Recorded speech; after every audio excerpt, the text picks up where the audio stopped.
ሰላም ጤና ይስጥልን ተመልካቾቻችን ከአንከር ሚዲያ ዝግጅት ክፍል ያክብሮት ሰላምታችንን እናቀርባለን። ዜናዎችን ይዤ መጥቻለሁ። መሳይ መኮንን ነኝ።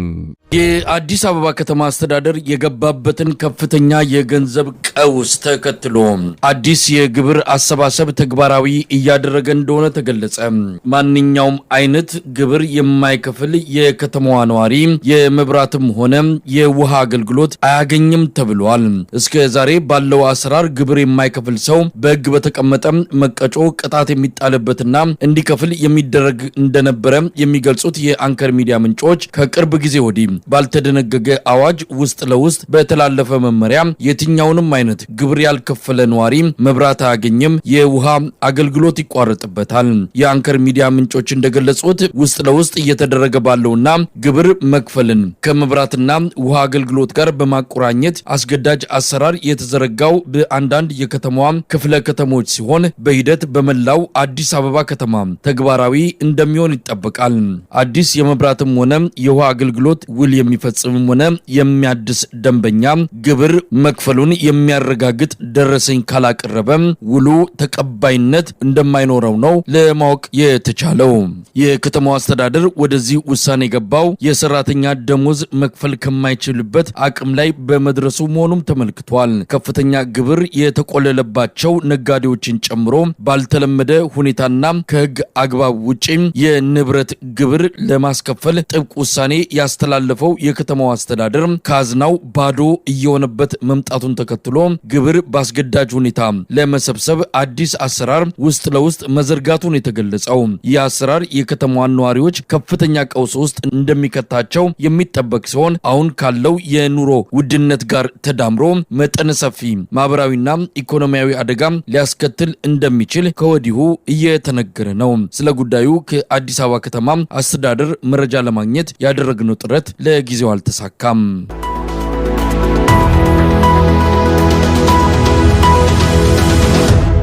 ይህ በእንዲህ እንዳለ በአዲሱ ማዕከላዊ የኢትዮጵያ ክልል በሃዲያ ዞን ከደሞዝ ክፍያ መቋረጥ ጋር በተያያዘ መጠነ ሰፊ ማህበራዊና ኢኮኖሚያዊ ቀውስ መከሰቱን የኢትዮጵያ የሰብአዊ መብቶች ኮሚሽን አስታወቀ።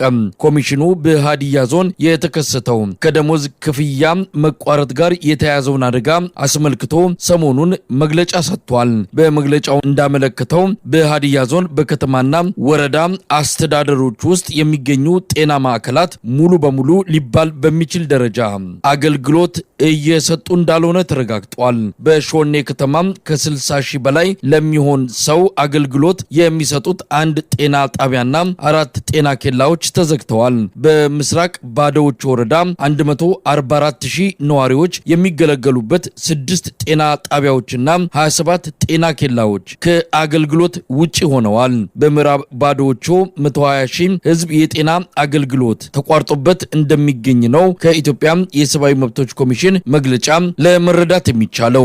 የሾኔ የመጀመሪያ ደረጃ ሆስፒታል ከ650 ሺህ በላይ ለሚሆን ሰው አገልግሎት የሚሰጥ ቢሆንም በዚሁ የደሞዝ ክፍያ መቆራረጥ ምክንያት የነዋሪው የጤና ህልውና ክፉኛ በሆነ አደጋ ውስጥ እንደወደቀም በመግለጫው ተመልክቷል። በአጠቃላይ ከደሞዝ ክፍያ መቋረጥ ጋር ተያይዞ የጤና አገልግሎቱ በመዘጋቱ 1 ሚሊዮን የሚጠጋ ህዝብ የጤና አገልግሎት እያገኘ እንዳልሆነ ነው በኮሚሽኑ ሪፖርት ላይ የተመለከተው።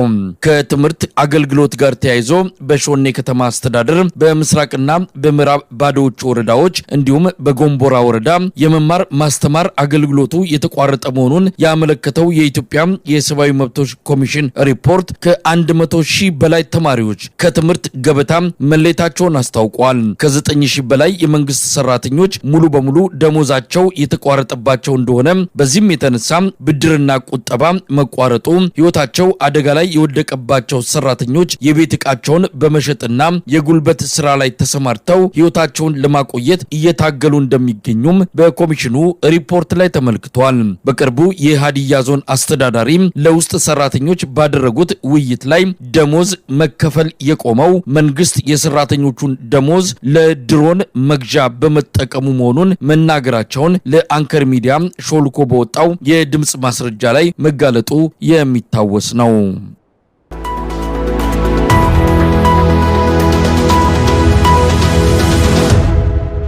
በተለያዩ የአማራ ክልል አካባቢዎች እየተካሄደ ያለው የህልውና ተጋድሎ ተጠናክሮ ቀጥሏል። የአብይ አህመድ አገዛዝ በድሮን እያደረሰ ያለው ጥቃትም ሰላማዊ ዜጎች ላይ የህይወትና የንብረት ጥፋት በማስከተል ላይ መሆኑን የደረሰን መረጃ ያመለክታል።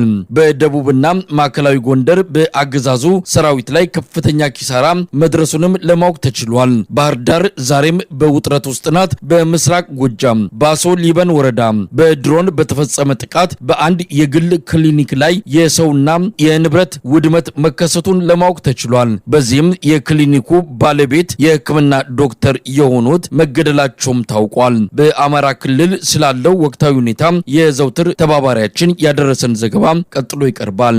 በምስራቅ ጎጃሟ ባሶ ሊበን ከተማ የባሶ ሊበን ወረዳ የጁቤ የምትባል ከተማ አለች። ይቺ ከተማ በጣም በርካታ እና ጠንካራ ፋኖች ተጋድሎ ያደረጉባት አካባቢ ነች። ከአንድ ሳምንት ወይም ከ10 ቀን አካባቢ በፊት ግን ከተማዋን በመድፍ መደብደብ ሲጀምሩ ፋኖ ከከተማው ወጥቶ መከላከያ ገብቶ ነበረ። ነገር ግን አንድ ሳምንት ሳይቆዩ መልሶ ፋኖ በደፈጣ እየመታ ከተማ ውስጥ የገባውን ሰራዊት እንዲመነምን እያደረገው ስለሆነ ከአካባቢው የነበረው መከላከያ ሰራዊትን የስንቅም የትጥቅም የሞራልም የበላይነቱን መያዝ ስላልቻለ ሰራዊቱን እየከዳ ስላስቸገረው ከተማዋን ሳይወድ በግድ ለቋት ነበረ። በዚህ ከተማ ላይ እንግዲህ አንድ ትልቅ ክሊኒክ አለ። ዶክተር ሙልጌታ ክሊኒክ ይባላል። በዚህ ክሊኒክ ላይ ባለቤቱን ጨምሮ ዶክተር ሙልጌታን ጨምሮ ሕክምና እየወሰዱ ያሉ 5 ሰዎች ህይወታቸው አልፏል። በጣም የሚያሳዝን ነገር ነው። የቆሰሉ ሰዎችም አሉ ነው የሚባለው። እንግዲህ በተሸነፈበት አካባቢ የለመደውን በድሮን በከባድ መሳሪያ እየደበደበ የህብረተሰቡን እያሰቃየ ይገኛል ያገዛዙ ጦር ማለት ነው። ከዚህ ላይ እንደው በተጨማሪ ለመንገር የምፈልገው ያገዛዙ ኃይል አሁን ሰራዊቱ በጣም እየመነመነበት የእግረኛ ሰራዊቱ የሞራል የበላይነት አጥቶ እየተቀዘበዘ ባለበት ሰዓት መንግስት በአየር ኃይሉ ወይንም በድሮኑ ከተሞችን እየደበደበ ይገኛል። ለዚህም ከባሶ ሊበን ወረዳዋ ከጁቤ ከተማ ውጪ ደጋዳሞት ላይ 2 ጊዜ ትናንትናና ትናንት ወዲያ ላይ በድሮን ከተማዋን ደብድቧታል። በከባድ መሳሪያ ቤቶች ተቃጥለዋል። ነገር ግን ፋኖችን ማግኘት አልቻለም። በደጋዳሞት ፈረስቤት ከተማ ላይ ሲቪሊያኖች ናቸው የሞቱት። እንግዲህ ዶክተር ሙልጌታ የአካባቢ ማህበረሰብ ላገልግል ብሎ የገጠር ከተማ ነች ክሊኒክ ከፍቶ የዛን አካባቢ ማህበረሰብ እያገለገለ ባለበት ሰዓት እንግዲህ አገዛዙ ኃይል ጭካኔ በተሞላበት ሁኔታ ክሊኒኩ ላይ ነው የድሮኑ ያረፈው። እሱን ጨምሮ ሌሎች 5 ታካሚዎች ሞተዋል። የቆሰሉ ሰዎች አሉ በጣም በከፍተኛ ሁኔታ። እሱን ለጊዜው አሁን ማወቅ አልቻልንም። በአጠቃላይ ግን 5 ሰዎች እንደሞቱ ነው ማየት የሚቻለው። በማዕከላዊ ጎንደር አስቸጋሪ ሆኖባቸው የነበረውን ኃይል በአገር ሽማግሌ ለማስገባት 20 የአገር ሽማግሌዎችን እንደላከ ይታወቃል። ነገር ግን ፋኖ ደረጀ በላይ ጓዶቹ ጋር በመሆን እነዚህን የአገር ሽማግሌዎች አፍኖ ወዳልታወቀ ስፍራ ከወሰደ በኋላ 2 ቀን አሳድሮ መክሮ እንደለቀቃቸው ይታወቃል። ምክሩ ምንድነው? እናንተ ምንድነው የምትፈልጉት?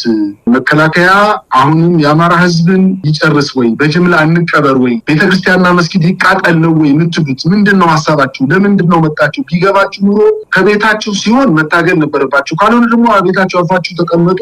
ከእንግዲህ በኋላ የለንም፣ በሽምግልና የሚፈታ ችግር የለም፣ በጉልበታችን ነው መብታችን የምናስከብረው ብሎ እንደላካቸው ይታወቃል። ወደ አካባቢያቸው ወደ ጫይት ከተማና ወደ ቁላድባ ከተማ ማለት ነው። በዚህ የተበሳጨው መንግስት ከጎርጎራ ከተማ የመከላከያ ሰራዊትን በ10 ጀርባ ወደ ደልጊ ካመጣ በኋላ ደረጀ በላይ እየተንቀሳቀሰበት ባለው ዋና ቤዝ ብሎ በተቀመጠበት አካባቢ ማለትም ጨውድባ መገንጠያ ወደ ጭልጋ ወደ ደንቢያ ወደ ጣቁሳ የሚወስድ አማካይ መንገድ ላይ ዛና ያለ በሚል ካልኩሌሽን በሌሊት ደልጊ ከተማ ሰራዊቱን ካስገባ በኋላ ጣና ዳርዳሩን አድርጎ በመሄዱ እዛ ጨውድባ መገንጠያ ላይ እንዳሉ በማሰብ እንቅስቃሴ ሲያደርግ ደረጀ በላይ መረጃው ስለደረሰው ሰራዊቱን ይዞ ቻችና ለዋ የሚባል ቦታ ውጊያ ገጥሞታል። እስካሁን ድረስ ውጊያው አልበረደም። እንግዲህ በኃይል ብቻ ሳይሆን ከደልጊ 2 ሻለቃ ጦር አብሮ አጃቢ ሆኖ ይህን ኃይል ለማገዝ ሄዶ ነበረ። የተደረገው ጦርነት በጣም ከባድ ነው። አሁንም ውጊያ ላይ ስለሆኑ ምናልባት ምን ያክል ሰራዊት እንደሚባለው ከሆነ እንግዲህ በሲኖትራክ ወሰዱና የሞቱ ሰዎችን ጭኖ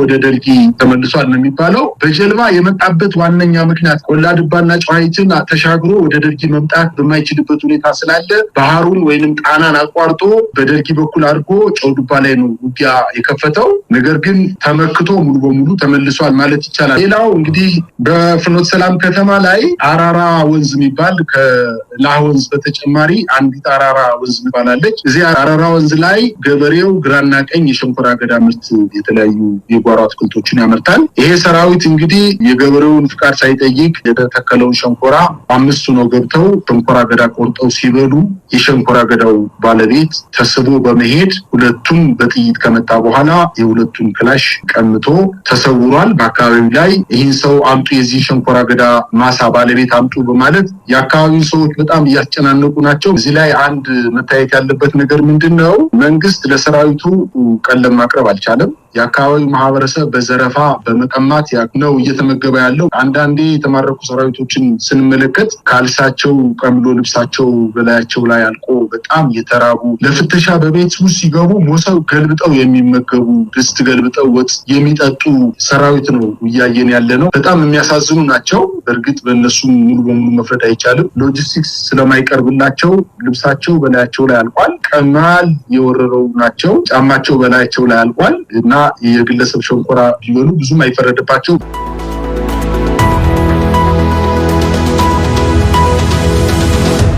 አስረኛ ወሩን ያጠናቀቀው የጉጂ ህዝባዊ እንቢተኝነት ከሰሞኑ ተጠናክሮ እየተካሄደ መሆኑ ተገለጸ። ከአስተዳደር መዋቅር ጋር ተያይዞ የተቀጣጠለው የህዝብ ተቃውሞ በተለይ በጋርዶላ ወረዳ መቀጠሉን ለአንከር ሚዲያ በደረሰ መረጃ ላይ ተመልክቷል። የአብይ አህመድ መከላከያ ሰራዊት በጉጂ ቀጠና የኦሮሞ ነጻነት ሰራዊት ላይ ከፍተኛ ወታደራዊ ድል እያገኘ መሆኑን እየገለጸ ባለበት በዚህ ወቅት የጉጂ ህዝባዊ ተቃውሞ በተለያዩ አካባቢዎች ተጠናክሮ መቀጠሉን የአካባቢው ተወላጅ ጋዜጠኛ በዳሳ ኃይሉ ለአንከር ሚዲያ ገልጿል። ከ50,000 በላይ ተማሪዎች ከትምህርት ገበታ ተለያይተዋል። መንገዶች ተዘግተዋል። ንግድ ቦታዎች ሙሉ በሙሉ አድማ ላይ ናቸው። ይህ የጉጂ ህዝባዊ ተጋድሎ ከሌላው የኢትዮጵያ ህዝብ ንቅናቄ ጋር በጥምረት እንዲካሄድ ጥረቶች እየተደረጉ ነው ይላል ጋዜጠኛ በዳሳ ኃይሉ። አሁን 10ኛ ወሩን ይዟል። ትግሉ እንደቀጠለ ነው ያለው። ሰራተኞች እስካሁን ድረስ ወደ ስራ አልተመለሱ ነው። ህዝቡም ደግሞ አምጿል። ትምህርት ቤቶች አልተከፈቱም። በተለይ ደግሞ ጎሮዶላ ወረዳ በቁጥር 81 ወይም 2 ትምህርት ቤት በላይ የሚሆን አልተከፈተም። በዚያ ላይ ደግሞ ተማሪዎች ሙሉ ወረዳው ማለት ተማሪዎች 52,000 በላይ ተማሪዎች በፍጹም ወደ ትምህርት ገበታቸው አልተመለሱም። ለአስተማሪዎች ደሞዝ አልተከፈለም። ከዚያም አልፎ ተርፎ ደግሞ በሺህ የሚቆጠሩ ሰራተኞችም ደግሞ እንዲሁ ወደ ስራ ገበታቸው አልተመለሱም። ይህ ማለት የመንግስት ስራ እንዳለ ሙሉ በሙሉ ተቋርጧል። ህዝቡም ደግሞ አመጹን ቀጥሏል። መንገዶች ይዘጋሉ። ከህዝቡ አመጽ የተነሳ በትራንስፖርት ላይ ወይም ደግሞ በዚህ ከመንግስት ጋር በሚሰሩ የግለሰቦች ቤትና የመሳሰሉት ነገር ላይ የሚወሰዱ እርምጃዎች አሉ። በመንግስት በኩል ግን እስካሁን ድረስ መልስ አልተሰጠም። በዳሳ ምናልባት ሰሞኑን ከዚህ ከኦሮሞ ነጻነት ሰራዊት መንግስት ሸኔ እያለው ከሚጠራው ጋር መጠነ ሰፊ እርምጃ እየወሰድኩ ነው በሚል በሚቆጣጠራቸው ሚዲያዎች ጉጂ አካባቢ ያለውንም ወቅታዊ ሁኔታ በስፋት እየተነሳ ይገኛል። በመንግስት መገናኛ ብዙሃን በአካባቢው የመንግስት ኃይሎች የበላይነት እንዳለ ሁሉን ነገር መቆጣጠር እንደተቻለ የሚገልጹ መረጃዎች ነው የሚወጡት። ምናልባት ህዝቡ ከሚያደርገው ህዝባዊ ንቅናቄ ጋር የተገናኘም ይመስላል በአንድም ይሁን በሌላ። እስቲ ከዛ ጋር በተያያዘ ምንድነው በአካባቢው ያለው ሁኔታ? እውነት ነው ከፍተኛ የሆነ ሽምቅ ከፍተኛ የሆነ ጦርነት በጉጂ ሁለቱም ወይም ሶስቱም ዞኖች ውስጥ እየተካሄደ ነው ያለው። ሆኖም ግን መንግስት እንደሚለው በመንግስት የበላይነት እየሄደ ያለ ነገር አይደለም። ምንም ነገር አሁን እንኳን ሳናግር ከትላንት ወዲያ ጎሮዶላ ቀራሮ የሚባል አካባቢ ከፍተኛ የሆነ ጦርነት ነበረ። አንድ ሻለቃ ሊሆን የሚችል አይነት ኃይል ነበር መንግስት ያሰማራው። ይህ ማለት በቀጥታ በግንባሩ ላይ የተሳተፉትን እያልክ ያለውት። በዚያ ላይ ደግሞ መንግስት ሸኔ በሚለው የኦሮሞ ነጻነት ግንባር ተዋጊዎች እነሱ ደግሞ ከብርጌድ ያላነሱ መሆናቸውን የሰማሁት። በሚደረጉ በእያንዳንዱ ጦርነት በእያንዳንዱ ግንባር እየተጎዳ ያለው እንዲያውም መንግስት ነው። ምክንያቱም ህዝባችን በአሁኑ ጊዜ ከመንግስት ጋር ጸበኛ ነው። ምንም አይነት መረጃዎች አይሰጥም። እነዚህዎቹ ደግሞ እነሱ ሸኔ የሚሉት የሚኖሩት በህዝብ ውስጥ ነው። እዛ ጫካ ውስጥ ነው ያሉት የሚመላለሱት። ስለዚህ መንግስት ያለ መረጃ ያለ ምንድነው ህዝባዊ ድጋፍ ጦርነቱን በፍጹም ማሸነፍ አይችልም። ይሄ በጣም ግልጽ ነው። እንግዲህ 10 ወራት አስቆጥሯል የጉጂ ህዝብ ተቃውሞ ከወጣ አመጽ ላይ እንግዲህ ያለውን ሁኔታ በመቃወም ከዘለቀ ምን ለውጥ አለ እስካሁን?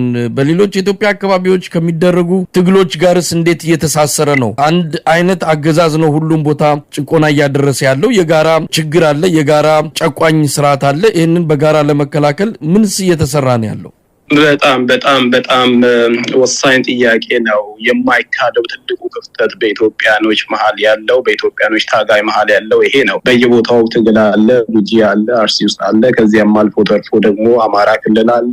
የትግራይ ጉዳይ እንደሚታወቀው አልተጠናቀቀም። የእነሱ ደቡብ ምናምን እያሉ በየቀኑ የሚከፋፍሉት ክልሎች ውስጥ ትግሬ ማለት የጉራጌ የመሳሰሉት ችግር እንዳለ ገሞ ሁሉም ይታወቃል። ግን ይሄ ሰው ሁሉ በየፊናው የሚችለውን ከሞከር ባለፈ ይሄንን ኃይል አስተባብሮ መንግስትን መከላከሉ ላይ ከፍተኛ ክፍተት አለ። ይሄ የማይካድ ሀቅ ነው። ህዝባችንን እንኳን እንደምሳሌ ብትወስድ የሚችለውን ሁሉ እያደረገ ነው። በዚህች ሀገር የሰላማዊ ትግል ማንም አድርጎ የማያውቀውን ሊባል የሚያስችል መንግስትን ሙሉ በሙሉ ደምስሩን ማቆም እንዳይንቀሳቀስ ማድረግ ተችሏል። ቢሆንም ግን በአዲስ አበባ ያለን ርቀት 600 ኪሎ ሜትር በላይ እንደመሆኑ መጠን እነሱ የሚፈልጉት ጀስት አዲስ አበባ ብቻ ቁጭ ብሎ መንግስት ሁሉም ነገር ኮንትሮል ይዟል የሚለውን ነገር ማሳበቅ አይነት ነገር ነው የሚፈልጉት።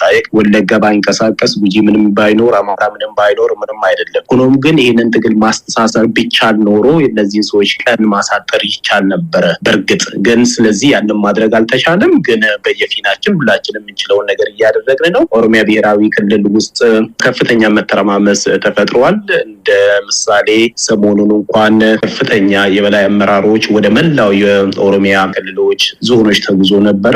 የነሱን ሪፖርት እንደሰማሁት ከሆነ ከፍተኛ አይነት ዘቡጨቃ፣ መጣላት፣ ጸብ፣ ከፍተኛ ነገሮች ነበሩ። ጉጂ፣ ወለጋ፣ ሐረርጌ የመሳሰሉት አካባቢዎች ሁሉ ከእጃቸው እያመለጡ እንደሆነ፣ ህዝቡ እያመፀ እንደሆነ፣ ህዝቡ በመንግስት ላይ ምንም አይነት እምነት እንደሌለው፣ ከዚያም አልፎ ተርፎ ደግሞ ለዚህም ሁሉ ሽመልስና መሳዮቹ ተጠያቂዎች እንደሆኑ እንደምታውቁ እናንተም ስትዘግቡ ነበር። እዚሁ ሰላሌ አካባቢ እንኳን ከታየ መታሰር ጋር በተያያዘ የሰላሌ ኦሮሞዎች ደስተኞች አይደሉም። ከፍተኛ መጽዛ አካባቢ እንዳለ አውቃለሁ። ጨፌ ኦሮሚያ ውስጥም በኦሮሚያ ካቢኔዎች መሀልም ማነው ይሄንን ልጅ ያሳሰረው፣ ይሄ ነገር ለምንድን ይሆናል የሚለው ነገር ከፍተኛ ፋለጥን ፈጥሯል። ስለዚህ ትግሉን አንድ ማድረግ አልተቻለም እንጂ በመላው ኢትዮጵያ ታማለች ለማለት ያህል ነው። መሳይ